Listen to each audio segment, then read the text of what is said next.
بالله من الشيطان الرجيم. بسم الله الرحمن الرحيم. والضحى والليل إذا سجى ما ودعك ربك وما قلى وللآخرة خير لك من الأولى وَلَسَوْفَ يُعْطِيكَ رَبُّكَ فَتَرْضَى. صدق اللہ العظیم. قرآن حکیم کی 30ویں سپارے کی یہ 93 نمبر سورت ہے سورۃ الضحیٰ. اس سورت میں 11 آیات ہیں اور بہت سے مفسرین نے یہ عجیب نکتہ بیان فرمایا ہے کہ اس صورت میں آیات بھی 11 ہیں اور نازل ہونے کے اعتبار سے یہ صورت 11ویں نمبر پر ہے. 11ویں صورت ہے جو مکمل نازل ہوئی ہے اور آیات بھی 11 ہیں. سورۃ الضحیٰ مکی صورت ہے. نبی کریم سرور دو عالم صلی اللہ علیہ وسلم کے مدینہ منورہ کی طرف سفر ہجرت سے پہلے نازل ہوئی ہے، اس لیے اس کو مکی صورتوں میں شمار کیا جاتا ہے. سورت کا نام ہے ضحیٰ کیونکہ پہلی آیت میں ہے والضحیٰ. یہ واو جو شروع میں ہے والضحیٰ، اور اسی طرح واللیل اذا سجا. اس سورت کی ابتدائی 2 آیتیں 2 قسمیں ہیں. اللہ رب العالمین نے قسم کھائی ہے، والضحیٰ میں قسم کھاتا ہوں سورج کی جب وہ اچھی طرح روشن ہو جائے. یہاں ترجمہ کی ہے چڑھتے دن کی روشنی. سورج نکلتا ہے، اس کی کرنیں پھیلتی ہیں اور جب وہ بلند ہوتا ہے اور خوب روشن ہوتا ہے اور سارے عالم کو منور کرتا ہے، اس کی کرنیں مشرق و مغرب شمال و جنوب میں پھیل جاتی ہیں، اس وقت کو کہا جاتا ہے ضحیٰ، جس کو ہم چاشت کا وقت بھی کہتے ہیں. اس لیے احادیث میں چاشت کی نماز کو صلاۃ الضحیٰ کہا گیا ہے. صلاۃ الضحیٰ چاشت کی نماز. تو ضحیٰ اللہ پاک نے قسم کھائی ہے سورج کی اس روشنی کی یا دن کے اس حصے کی جو خوب روشن ہوتا ہے. واللیل اذا سجا، قسم ہے رات کی جب وہ اچھی طرح چھا جائے اور خوب اس کا اندھیرا پھیل جائے. ایک دوسرے کی ضد ہے، دن کی خوب روشنی اور رات کی خوب تاریکی.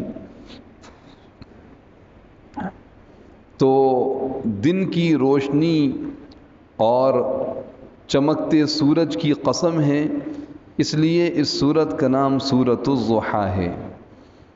شان نزول، یہ سورت نازل کس موقع پہ ہوئی؟ عرض کیا تھا کہ بہت سی آیات اور بہت سی سورتوں کا شان نزول بیان کیا جاتا ہے، نازل ہونے کی وجہ، نازل ہونے کا خاص واقعہ.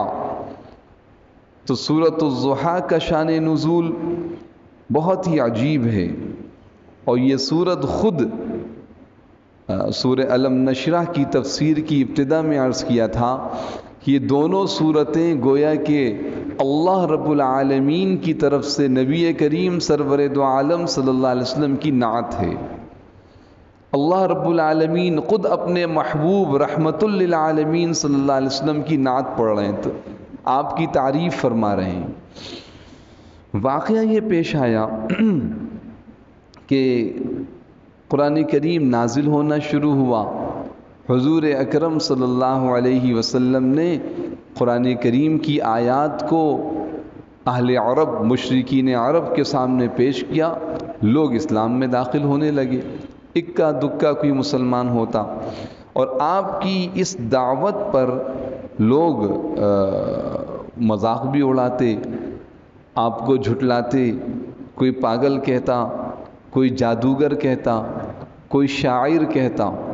یہ 3 خاص باتیں جس کو قرآن نے بیان کیا. کوئی جادوگر کہتا ہے کہ آپ جادوگر ہیں، جادو کی باتیں بیان کر رہے ہیں، اور کوئی کہتا ہے کہ آپ شاعر ہیں، شاعرانہ انداز سے یہ باتیں پیش کر رہے ہیں، کوئی کہتا ہے کہ آپ پاگل ہیں، آپ کو اتنی عقل ہی نہیں کہ سارے بتوں کو چھوڑ کر ایک خدا سب کچھ کرتا ہے۔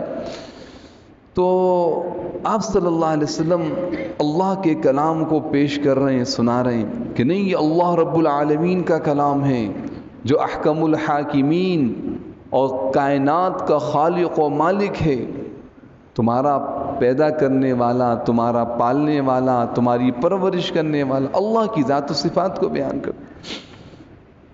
پھر یہ ہوا کہ کچھ عرصے کے لیے وحی کا نزول رک گیا، اور یہ نزول وحی کا رکنا مختلف اوقات میں ہوا۔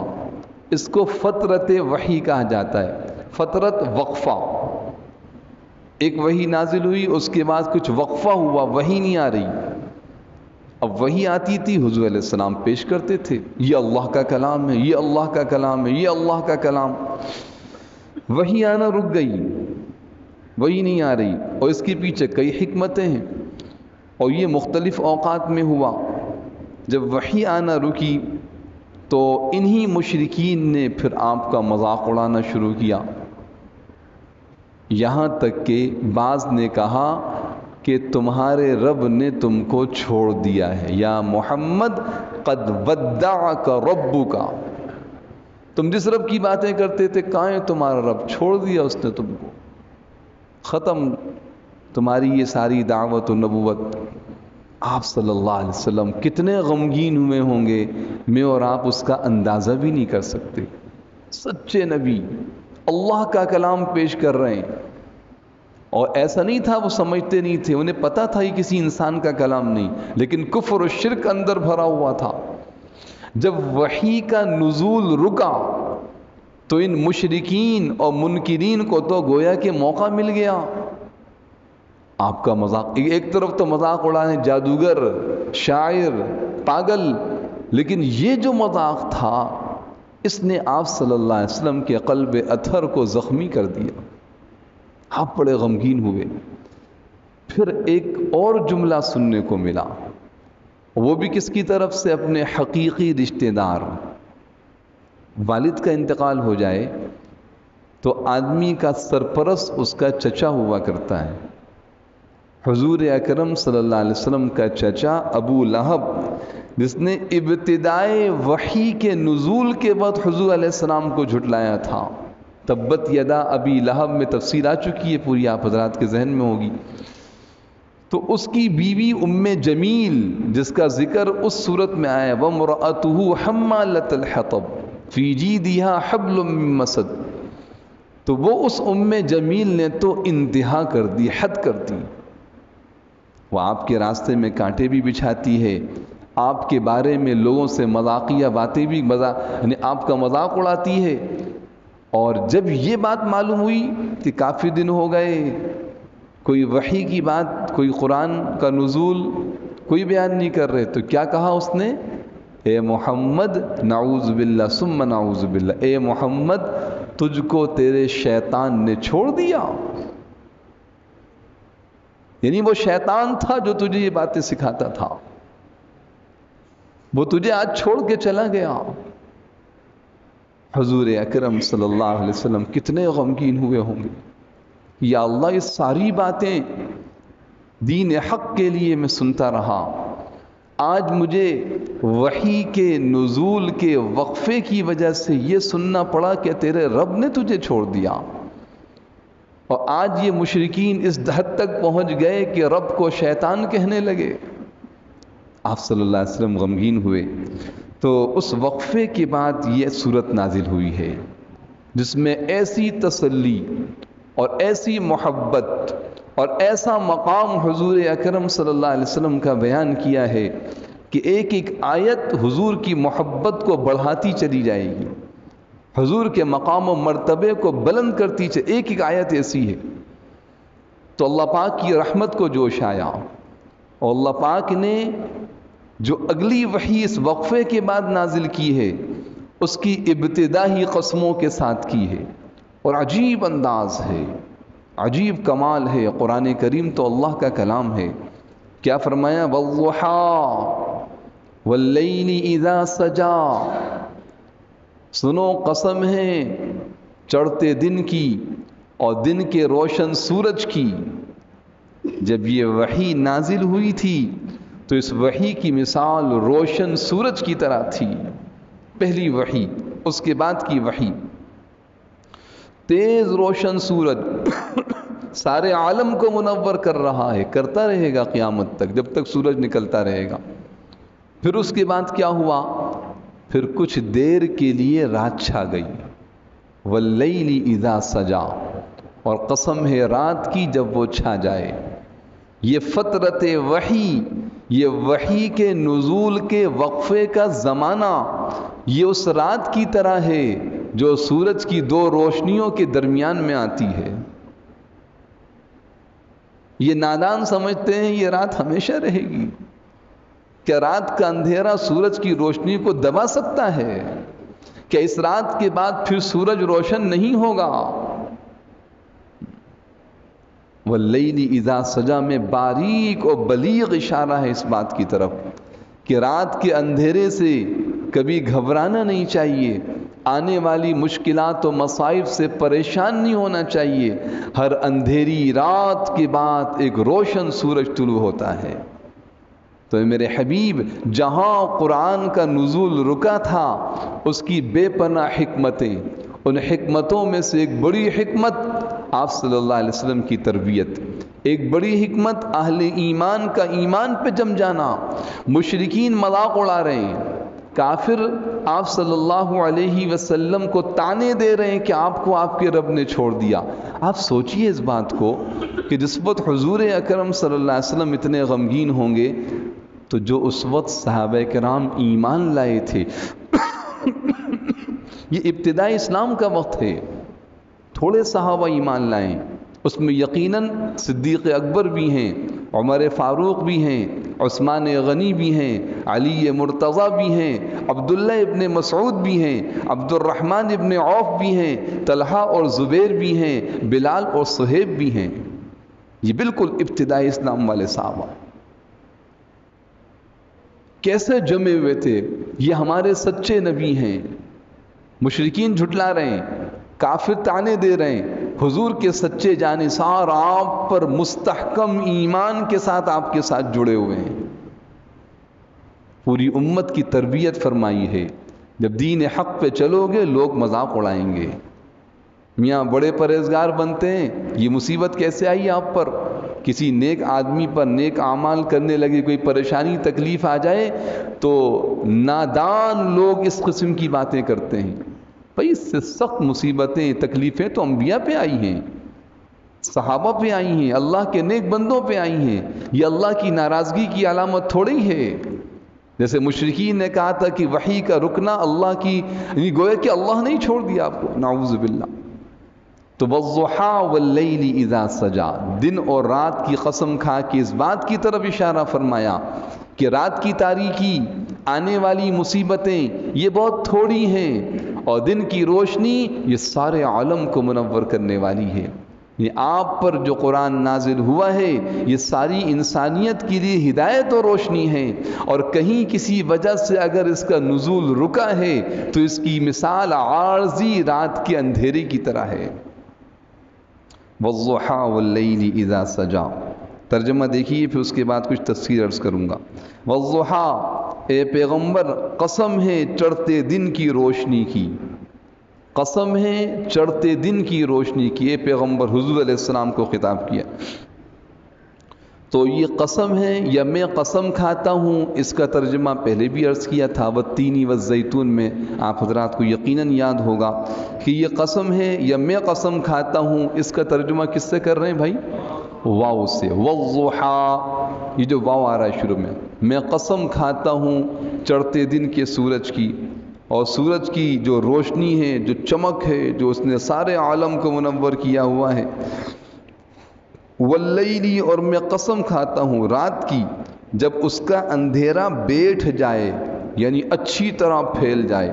واللیل، اور قسم ہے رات کی، اذا سجا، اذا سجا، ضحا میں نے عرض کیا مفہوم سمجھ میں آ گیا، لفظ ضحا کا، چاشت کا وقت، ٹھیک روشنی کا وقت، سورج کی خوب چمک کا وقت۔ واللیل، لیل کہتے ہیں رات کو، اذا جس وقت، جب سجا وہ رات چھا جائے، رات پھیل جائے، رات کا اندھیرا بیٹھ جائے۔ یہ دو قسمیں کھا کے کیا ارشاد فرمایا؟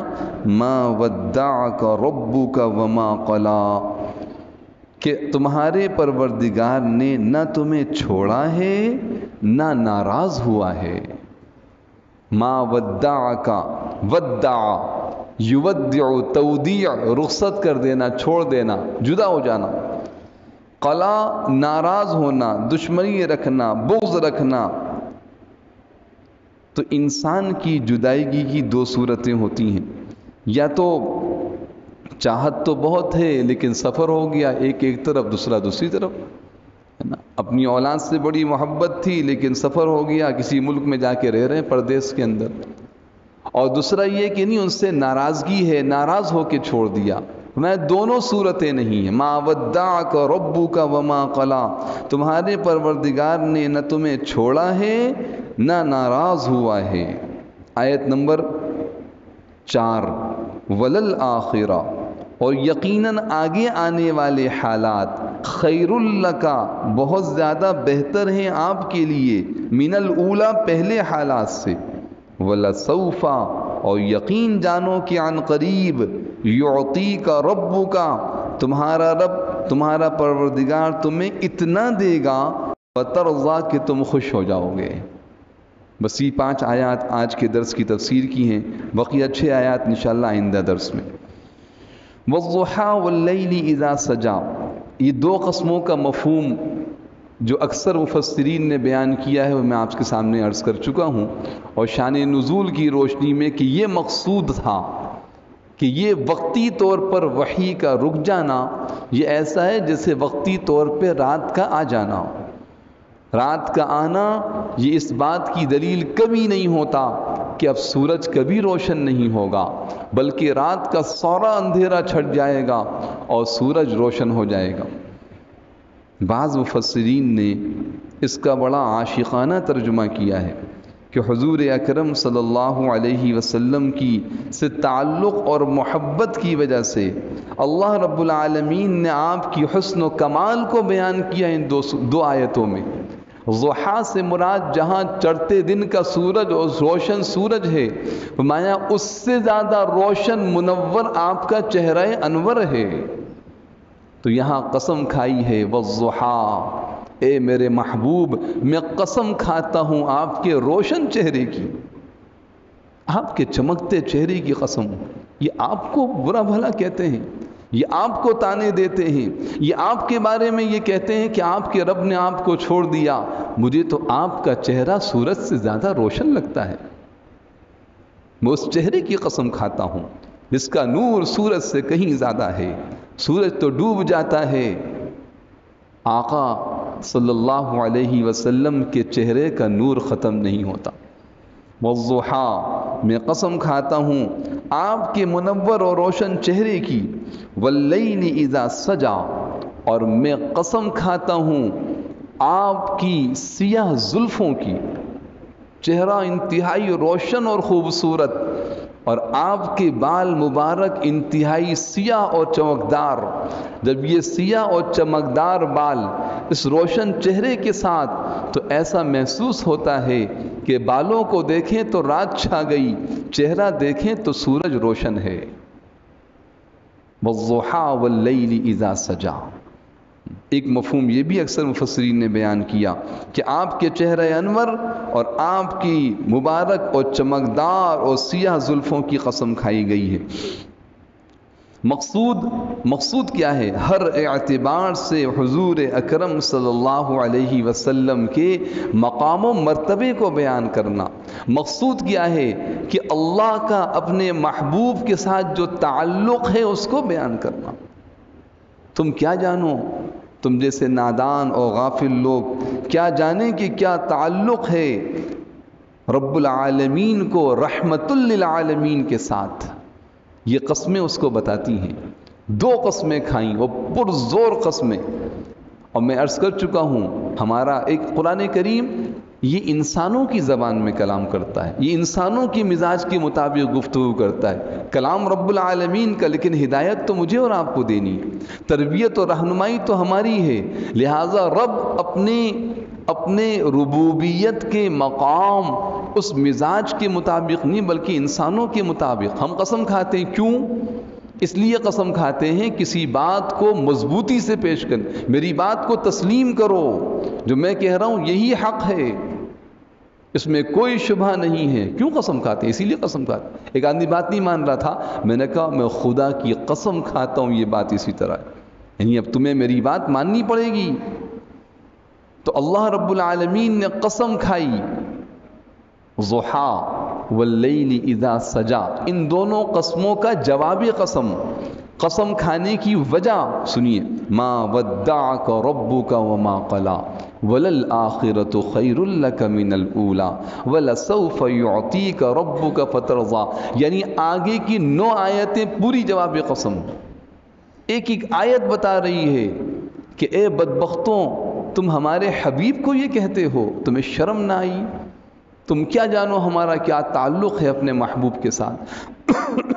فرمایا ما ودعک، نہیں چھوڑا ربو کا آپ کو آپ کے رب نے، ما ودعا، ما نہیں، ودعا چھوڑا کا آپ کو، ربو کا آپ کے رب نے۔ انہوں نے کہا قد ودعک ربو کا، اور ایک بدبخت نے تو ام جمیل نے کہا کہ تمہیں تمہارے شیطان نے چھوڑ دیا۔ تو اللہ جواب دے رہے ان کو۔ اب اندازہ لگائیے ہم دنیا کے اندر کہتے ہیں فلاں آدمی کا مقدمہ ہے، اور پتہ ہے آپ کو ان کا وکیل کون ہے؟ وکیل کون ہوتا ہے؟ جواب دینے والا۔ وکیل کون ہوتا ہے؟ مقدمہ لڑنے والا۔ وکیل کون ہوتا ہے؟ مد مقابل کے سامنے کھڑا ہونے والا۔ آپ کو پتہ ہے وہ فلاں نامور وکیل ان کے وکیل ہیں، اب تو ان کا کیس یوں کوئی انہیں نقصان نہیں، ہرا نہیں سکتا۔ تو یہاں اعتراض کیا مشرکین نے، تو وکیل اور مد مقابل کون آئے؟ خود رب العالمین کی ذات آئی اور صاف ان کا جواب دیا۔ حضور نے جواب نہیں دیا صلی اللہ علیہ وسلم، اور یہ پوری صورت نازل ہوئی ان بدبختوں کے جواب میں اور اہل ایمان کے ایمان اور حضور سے محبت میں اضافے کے لیے۔ ہاں، اگر دل میں حضور علیہ السلام کی محبت کی ایک چنگاری بھی ہے تو یہ صورت میرے محترم دوستوں اس چنگاری کو بھڑکا کر پورے دل میں حضور کی محبت کو روشن کر دے گی اگر ہم غور سے اس کو سمجھیں گے۔ ما ودعک ربک، نہیں چھوڑا آپ کے پروردگار نے آپ کو، وما قلا، آپ سے ناراض بھی نہیں ہوا۔ نہیں چھوڑنے کی، جدائی کی 2 صورتیں، یا تو جدائی کسی وجہ سے ہو جائے، سفر ہو گئے، نہیں، ہر وقت آپ کے ساتھ ہے، جہاں آپ ہیں وہاں آپ کا رب آپ کے ساتھ ہے۔ اور ناراضگی کا تو سوال پیدا نہیں ہوتا، وہ تو آپ کی ذات اقدس کے لیے قسمیں کھا رہے ہیں، آپ کی ذات اقدس کے لیے قسمیں کھا رہے ہیں۔ جو ذات آپ کے لیے قسم کھا رہی ہے وہ آپ سے ناراض ہو سکتی ہے؟ جو کہ بھئی تیرے سر کی قسم، تیری ذات کی قسم، محبت کی انتہا ہے۔ تو والضحا واللیل اذا سجا ما ودعک ربک وما قلا، نہیں چھوڑا آپ کو آپ کے رب نے، وما قلا، نہ آپ سے ناراض ہوا، وہ آپ سے ناراض ہو نہیں سکتا، بلکہ اس کی رضا آپ کی رضا میں ہے، جو آپ کی اتباع کرے گا وہ اس سے راضی ہوگا۔ اس کے بعد فرمایا وَلَلْآخِرَةُ خَيْرٌ لَكَ مِنَ الْأُولَى، بڑی عجیب آیت ہے، ترجمہ دیکھیے پہلے، وَلَلْآخِرَةُ، اور یقیناً آگے آنے والے حالات۔ آخرت کے 2 معنی، ایک معنی تو یہاں شیخ الاسلام مفتی تقی عثمانی صاحب دامت برکاتہم العالیہ نے بیان فرمایا کہ آگے آنے والے حالات، آخرت سے مراد ہر آنے والا دن، ہر آنے والی گھڑی، ہر آنے والا لمحہ، خیرن، زیادہ بہتر ہے، لکا، اے میرے حبیب آپ کے لیے، محبوب آپ کے لیے زیادہ بہتر ہے، من الاولا، پہلے سے، پہلے والا بہتر تھا لیکن آنے والا یہ نہیں پہلے والا بہتر نہیں، پہلے والا بہتر ہے۔ خیر کا ترجمہ میں بار بار کرتا رہتا ہوں، خیر کا ترجمہ بہتر نہیں، اخیر، بہت زیادہ بہتر۔ وہ جو لیلۃ القدر خیر من الف شہر عرض کیا تھا کہ شب قدر ایک رات یہ زیادہ بہتر ہے 1000 مہینوں کی عبادت سے۔ تو ہر آنے والا لمحہ پہلا بھی بہتر تھا، لیکن آنے والا زیادہ بہتر ہے آپ کے لیے من الاولا، پہلے والے سے۔ اور دوسرا معنی وہی ہے کہ آخرت یعنی موت کے بعد کی زندگی زیادہ بہتر ہے آپ کے لیے پہلی والی زندگی سے۔ یہاں اس بات کی طرف اشارہ فرمایا کہ کیسے اللہ رب العالمین آپ کو چھوڑ سکتے ہیں، وہ تو آپ کے ہر لمحے کو پہلے سے بہتر اور خوبصورت بنا رہے ہیں۔ آپ عالم ارواح میں تھے، وہ بہتر تھا، لیکن دنیا میں آنا زیادہ بہتر تھا۔ آپ دنیا میں زندگی گزار رہے تھے اور نبوت کا اعلان، دعوت کا حکم نہیں ہوا تھا، قرآن نازل ہونا یہ بہت بہتر تھا، لیکن قرآن کا نزول ہوا یہ اس سے زیادہ بہتر ہے۔ قرآن نازل ہونے لگا، وقفہ بیچ میں آ گیا، آپ غمگین ہوئے، اب یہ صورت نازل ہوئی، یہ لمحہ زیادہ بہتر ہے اس سے جو پچھلے والا لمحہ تھا۔ آپ مکہ مکرمہ میں تھے، آپ کی زندگی بہترین تھی، لیکن آپ مدینہ پہنچے تو آپ کی زندگی اور بہتر ہو گئی۔ اسی طرح بدر، احد، احزاب، یہاں تک کہ فتح مکہ، پہلے کی زندگی بہت بہتر، لیکن فتح مکہ اس سے زیادہ بہتر۔ میرے محترم دوستوں، کیا بیان کیا جائے، حضور اکرم صلی اللہ علیہ وسلم دنیا میں تھے، یہ دنیا روشن تھی اور یہ آپ کی زندگی کے بہترین لمحات تھے، لیکن آپ دنیا سے تشریف لے گئے، آج پیارے پیغمبر روضہ اقدس کے اندر ہیں، وہ زندگی بہتر تھی، آج کی زندگی اس سے زیادہ بہتر ہے کہ مسلسل اللہ کی رحمتیں آپ صلی اللہ علیہ وسلم کے روضہ انور پر برس رہی ہیں۔ روئے زمین کا کوئی خطہ ایسا ہوگا سوائے کعبۃ اللہ کے جہاں اللہ کی تجلیات کا نزول ہے، کعبۃ اللہ وہ چوکور عمارت جہاں اللہ کی تجلیات کا نزول ہے، اور دوسرا مقام حضور اکرم صلی اللہ علیہ وسلم کا روضہ انور ہے جہاں اللہ کی رحمتوں کی برسات ہے۔ وَلَلْآخِرَةُ خَيْرٌ لَكَ مِنَ الْأُولَى، وَلَلْآخِرَةُ خَيْرٌ لَكَ مِنَ الْأُولَى، ہر آنے والا لمحہ پہلے سے زیادہ بہتر ہے۔ کیا مقام ہے حضور کا!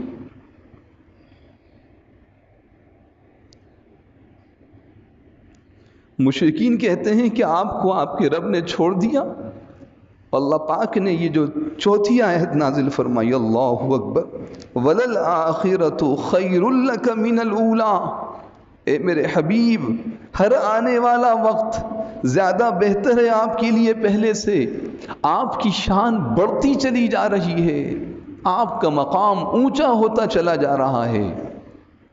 ساری دنیا آپ کی مخالف ہو جائے، آپ کے اپنے آپ کو تانے دیں، لیکن آپ کے رب نے آپ کو نہیں چھوڑا، وہ آپ کی شان تو یوں بیان کر رہا ہے کہ وَلَلْآخِرَةُ خَيْرٌ لَكَ مِنَ الْأُولَى، یقیناً آنے والا ہر لمحہ آپ کے لیے بہت زیادہ بہتر ہے من الأولیٰ، پہلے سے۔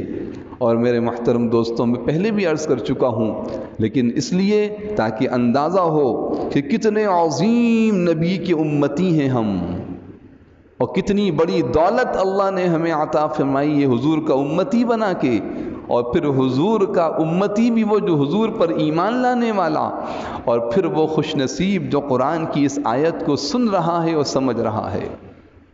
معمولی بات نہیں ہے یہ سورہ ضحیٰ ہم پڑھتے رہے، اس کی تلاوت ہم کرتے رہے، کاش اس پہ غور بھی کرتے۔ میں انکار نہیں کرتا، آپ میں سے بہت سے لوگوں نے مستورات بھی سن رہی ہیں، یقیناً اس سورت کی تفسیر و ترجمہ پڑھا ہوگا، لیکن قرآن کریم وہ کتاب نہیں ہے جو ایک مرتبہ پڑھ کے رکھ دی جائے۔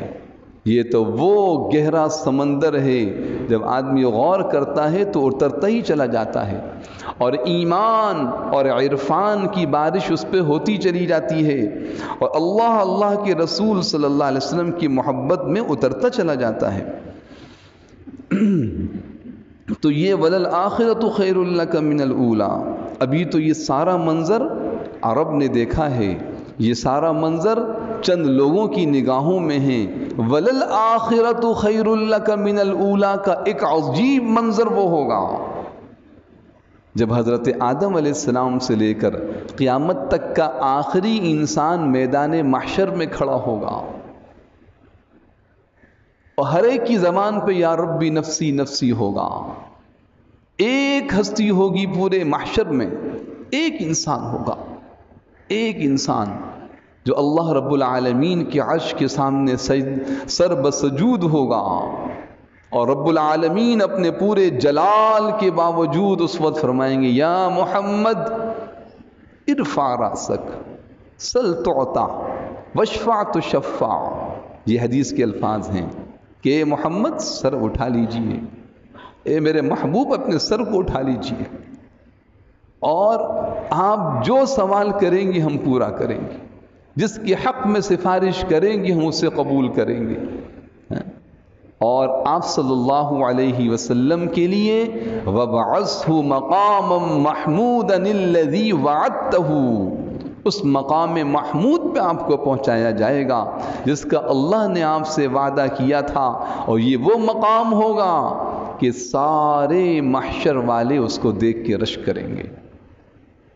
اولیاء، اتقیاء، اصفیاء، ہر نبی کا امتی، یہاں کے ہر پیغمبر اس مقام کو دیکھ رہا ہوگا.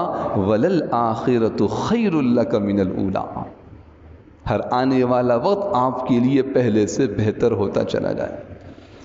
تو کتنی عظیم خوشخبری اور کیا عظیم مقام بیان فرمایا ہے اللہ رب العالمین نے. شان نزول ذہن میں رکھیے گا، یہ اس لیے کہ یہ حالات آپ کی امتیوں پر بھی آئیں گے.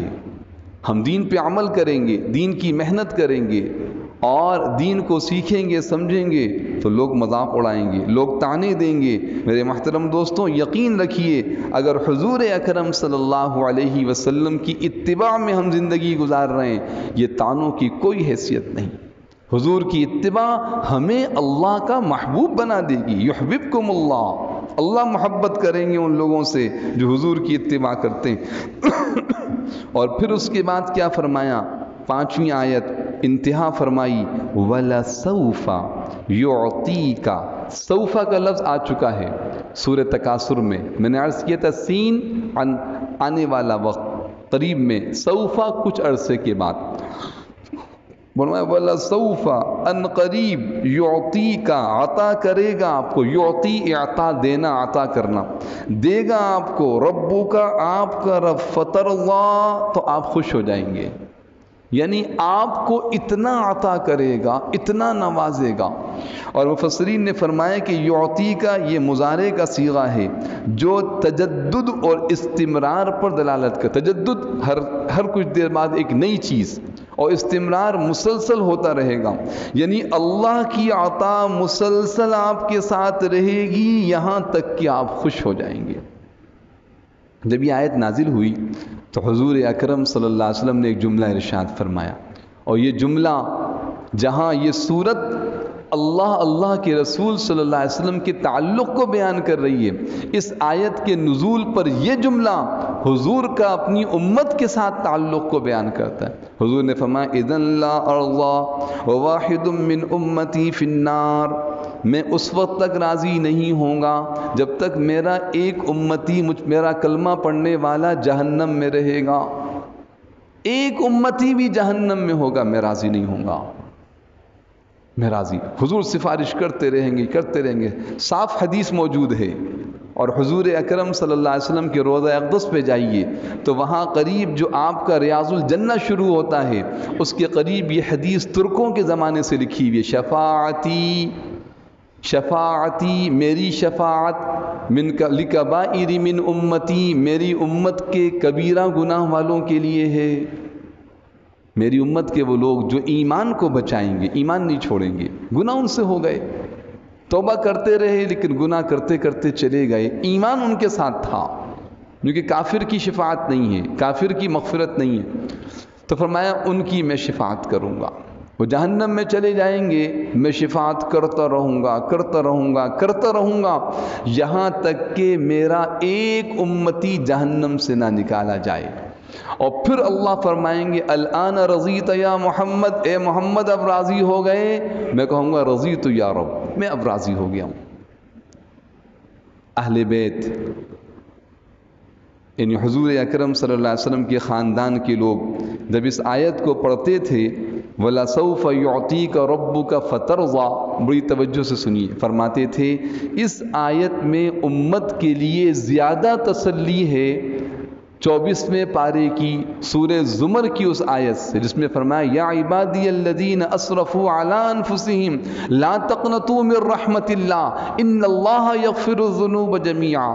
یہ آیت جو میں نے ابھی تلاوت کی 24ویں پارے کی آیت، یہ بھی بڑی عجیب آیت ہے کہ میرے وہ بندوں جو اپنی جانوں پر ظلم کر چکے، گناہ پہ گناہ کرتے رہے، میری اللہ کی رحمت سے لا تقنطوا من رحمت اللہ، اللہ کی رحمت سے مایوس نہ ہو، ان اللہ یغفر الذنوب جمیعا، اللہ سارے گناہوں کو معاف کر دیں تو لہذا تم مایوس نہ ہو۔ لیکن فرمایا کہ یہ آیت وَلَسَوْفَ يُعْطِيكَ رَبُّكَ فَتَرْضَىٰ اس سے زیادہ تسلی والی آیت ہے کہ وہاں اللہ فرماتے ہیں میں گناہوں کو معاف کر دوں گا، یہاں حضور فرما رہے ہیں کہ میرے گناہگار امتی جب جہنم میں چلے جائیں گے میں اطمینان سے نہیں بیٹھوں گا، میں راضی نہیں ہوں گا جب تک میرا ایک ایک امتی جہنم سے نکال کے جنت میں نہ داخل کر دیا۔ وَلَسَوْفَ يُعْطِيكَ رَبُّكَ ان قریب آپ کو دے گا آپ کا رب، فترضا اتنا عطا کرے گا کہ آپ راضی ہو جائیں گے۔ بعض مفسرین نے عجیب نکتہ بیان کیا کہ سارے نبی اللہ سے مانگ رہے ہیں، کیا مانگ رہے ہیں؟ اللہ آپ ہمیں اپنی رضا دے دیجیے۔ آدم علیہ السلام ربنا ظلمنا انفسنا وان لم تغفر لنا وترحمنا لنکونن من الخاسرین، دعا کیوں مانگ رہے تھے؟ اے اللہ مجھ سے ناراض نہ ہوں، یا اللہ مجھ سے راضی ہو جائے۔ ابراہیم علیہ السلام دعا مانگے ربی جعلنی مقیم الصلاة ومن ذریتی ربنا وتقبل دعا ربنا اغفر لی ولی والدی وللمؤمنین یوم یقوم الحساب، ربنا اغفر لی، اے میرے رب مجھے معاف کر دیجئے، میرے والدین کو معاف کر دیجئے۔ کیوں دعا مانگ رہے ہیں؟ اللہ راضی ہو جائے۔ حضرت یونس علیہ السلام مچھلی کے پیٹ میں لا الہ الا انت سبحانک انی کنت من الظالمین، دعا مانگ رہے ہیں کیوں؟ اللہ راضی ہو جائے۔ ہر نبی اللہ کو راضی کرنے کے لیے دعائیں مانگ رہے ہیں اور اللہ اپنے محبوب کو راضی کرنے کے لیے آیت اتار رہے ہیں وَلَسَوْفَ يُعْطِيكَ رَبُّكَ فَتَرْضَىٰ، اے میرے حبیب آپ کو ہم اتنا عطا کریں گے آپ ہم سے راضی ہو جائیں گے۔ ہم آپ کی رضا چاہتے ہیں، ہم آپ کی خوشنود، آپ کو ناراض دیکھنا، آپ کو غمگین دیکھنا نہیں چاہتے۔ مسلم شریف کی روایت غالباً حضرت عبداللہ ابن عمر ابن ابی العاص رضی اللہ تعالیٰ فرماتے ہیں حضور اکرم صلی اللہ علیہ وسلم ایک موقع پر یہ آیت پڑھی کہ ابراہیم علیہ السلام نے تو دعا مانگی وَمَن تَبِعَنِي فَإِنَّهُ مِنِّي وَمَنْ عَصَانِي فَإِنَّكَ غَفُورٌ رَحِيمٌ، اے میرے رب جو میری اتباع کرے گا وہ تو مجھ میں سے ہے، اور جو مجھ سے میری نافرمانی کرے گا، میرے ابراہیم علیہ السلام میرے دین کو جھٹلائے گا، آپ اس کو معاف کر دیں، فَإِنَّكَ غَفُورٌ رَحِيمٌ۔ پھر کہا حضور نے فرمایا عیسیٰ علیہ السلام تو کہتے ہیں ان تعذبہم فإنہم عبادک وإن تغفر لہم فإنک انت العزیز الحکیم، اگر آپ ان کو عذاب دیں تو یہ آپ کے بندے ہیں، اور اگر آپ ان کو معاف کر دیں تو آپ معافی پہ قدرت رکھتے ہیں۔ لیکن میں کیا کہتا ہوں؟ یا ربی یا ربی امتی یا ربی امتی، اے میرے رب میری امت کو معاف کر دیجئے، میری امت کو معاف کر دیجئے، میری امت کو معاف کر دیجئے۔ حضور یہ فرمانے لگے، جبریل امین تشریف لائے، آپ بہت غمگین ہیں، اپنی امت کے بارے میں فکر مند ہیں، اللہ آپ کو یہ خوشخبری دیتے ہیں اللہ آپ کی امت کو معاف کر دیں گے اور آپ کی شفاعت ان کے حق میں قبول فرما لیں گے، آپ کی شفاعت ان کے حق میں قبول فرما لیں گے۔ تو یہاں میرے محترم دوستوں آیت نمبر 5 میں اللہ پاک فرما رہے ہیں کہ اے میرے حبیب، اے میرے محبوب، ہم اتنا آپ کو نوازتے چلے جائیں گے، نوازتے چلے جائیں گے، نوازتے چلے جائیں گے کہ آپ خوش ہو جائیں گے، آپ راضی ہو جائیں گے، آپ کا یہ غم اور یہ فکر ختم ہو جائے گا۔ اور دنیا کے اندر بھی اللہ نے اس کا ظہور دکھایا کہ آپ کی فکر کیا تھی؟ دین سارے انسانوں کے اندر پھیل جائے، اللہ نے عرب کے اندر دین کو پھیلایا ساری دنیا میں دین کی دعوت پہنچی، صحابہ 1.5-2 لاکھ کا وہ مجمع تیار کیا جو اللہ کے نام پر سب کچھ قربان کرنے والا۔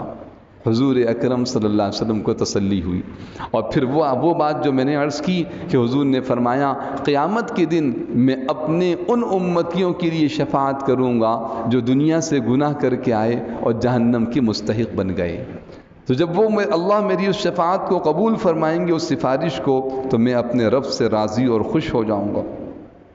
تو میرے محترم دوستوں، یہ 5 آیات ہیں سورۃ الضحیٰ کی، جس میں اللہ تعالیٰ نے حضور اکرم صلی اللہ علیہ وسلم کے مقام و مرتبے کو، اپنے اور اپنے محبوب کے تعلق کو، اور آپ کے انعامات اور اکرامات کو بیان فرمایا، جس میں میرے اور آپ کے لیے 2 قسم کی باتیں ہیں۔ ایک تو یہ کہ حضور کے دین پر عمل کریں گے، حضور کے دین کی دعوت دیں گے، کچھ حالات و مصائب ہم پر بھی آئیں گے۔ ایسا نہیں ہوگا کہ ہم دین پہ عمل کریں کوئی ہمیں کچھ نہ کہے، کہیں کوئی ناگواری و مشقت پیش نہ آئے، نمبر 1۔ نمبر 2، حضور اکرم صلی اللہ علیہ وسلم کی ایسی محبت، ایسا تعلق، اتنی عظمت دل میں پیدا ہو جائے کہ وہ محبت ہمیں حضور کی اطاعت پہ کھڑا کر دے۔ یہ مقصود ہے محبت کا، صرف دعوی محبت نہیں، ایسی محبت۔ حضور نے فرمایا حبک الشیء یعمی و یصم، کسی چیز کا تمہارا کسی چیز سے محبت کرنا تمہیں اندھا اور بہرا بنا دیتا ہے۔ یعنی آدمی کسی سے محبت کرتا ہے پھر سمجھ میں نہیں آتا، بس مجھے اس سے محبت ہے، اس کی ہر ادا پسند ہے، اس کی رضا میں راضی ہوں۔ تو حضور علیہ السلام سے ایسی محبت پیدا ہو جائے ان آیات کو پڑھ کر، سن کر، ان میں غور کر کے، کہ میرے محترم دوستوں پھر حضور کی سنت کے علاوہ کہیں ہمیں سکون نہ ملے، آپ کی اتباع کے علاوہ زندگی کا کوئی مقصد نہ ہو، ساری دنیا ہم سے مخالف ہو جائے، ہم حضور کی سنت سے 1 قدم پیچھے ہٹنے، 1 انچ پیچھے ہٹنے کو تیار نہ ہوں۔ یہ ہے حضور علیہ السلام کی محبت کا اصل مقصود۔ تو سب نیت کرتے ہیں انشاءاللہ کہ اللہ پاک نے ہمیں اتنے عظیم نبی عطا فرمائے اور ایسی پاکیزہ دین، سنت و شریعت عطا فرمائی، ہم حضور سے سچی محبت کریں گے اور آپ کا کامل اور مکمل اتباع کرنے کی کوشش کریں گے، اور اس پہ آنے والی ہر ناگواری کو اللہ کے لیے برداشت کریں گے، تو اللہ سبحانہ و تعالیٰ کے یقیناً وہ وعدے جو یہاں بیان کیے گئے اپنے محبوب کی امت کے ساتھ بھی ہوں گے انشاءاللہ۔ اب یہ 5 آیات میرے ساتھ پڑھ بھی لیجئے، اس کے مفہوم پہ غور کرتے چلے جائیے۔ جو مقصود ہے کہ ان آیات کے ساتھ ساتھ اس کا مفہوم اور معنی ہمارا ذہن نشین، دل نشین ہو جائے، اور جب بھی ہم پڑھیں تو اس کا مفہوم ہمارے دل میں اترے، اور قرآن کریم کی ان آیات میں جو ہدایات و تعلیمات و تربیت ہیں وہ ہماری زندگی میں آتی چلی جائیں۔ اور ایک درخواست پہلے بھی کرتا رہا ہوں کہ یہ ہفتے میں 1 دن درس ہو رہا ہے، چند آیات کا درس ہے، پورے ہفتے ہماری عملی زندگی کا نمونہ بنے یہ آیات، اور پورے ہفتے ہماری دعوت میں قرآن کی دعوت شامل ہونی چاہیے۔ یہ قرآن کی دعوت پورے، اب دفتر جائیں، دکان جائیں، دوستوں میں بیٹھیں، جہاں جائیں، ہم نے اللہ کا کلام سنا ہے۔ جانتے ہو حضور علیہ السلام کے بارے میں اللہ نے کیا فرمایا؟ سورۃ الضحیٰ کیسی عظیم سورت ہے، اس کی ایک ایک آیت کیسی محبت بھری آیات ہیں، کیا کلام ہے اللہ کا۔ تو پڑھیے میرے ساتھ اس پہ، اس کے مفہوم پہ غور کیجیے۔ اعوذ باللہ من الشیطان الرجیم،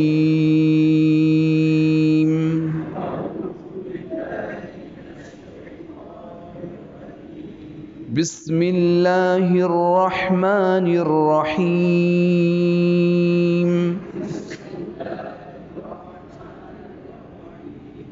والضحى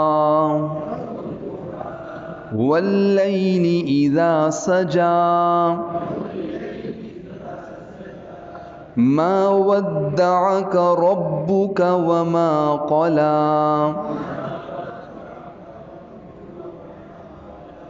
وللآخرة خير لك من الأولى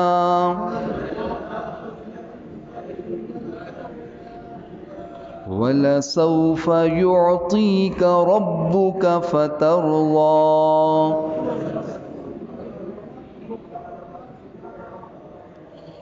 صدق اللہ العظیم.